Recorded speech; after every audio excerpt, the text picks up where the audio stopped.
ඉතින් අද මං ඔයාලට පෙන්වන්න යන්නේ කුරුණෑගල තියෙන මණ්ඩිය කියන රෙස්ටොරන්ට් එකේ අපි මොනවද ගිහින් කරේ කියලා. ඉතින් මේ මං ඔයාලට පෙන්වන්නේ රෙස්ටොරන්ට් එක ඇතුළ කොහොමද තියෙන්නේ කියලා. එතන තිබ්බ ඒ නයිට් වයිබ් එක නම් මං මාර මාසයි. මට එතනට ගියාම තමයි හිතුනේ රෑට තමයි එතන වැඩිපුරම ලස්සන කියලා. අපි ගත්තා මොයිටෝ එකක්. මෙතන නම් මම ඒක බොන විදිහට ඔයාලට පේනවා ඇති මට ඒක එච්චර සෙට් උන්නේ නැහැ කියලා.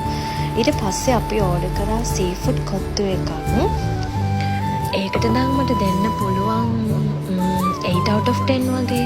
අතරම මම ලොකුවට කොත්තු ෆෑන් කෙනෙක් නෙමෙයි. ඒක නිසා වෙන්නදී මට ඒක ගොඩාක්ම සෙට් උනේ නැත්තේ. හැබැයි එතන තිබ්බ හැම කෑම එකක්ම affordable prices වලට තමයි තිබ්බේ. ඒක මම කියන්නම ඕනේ.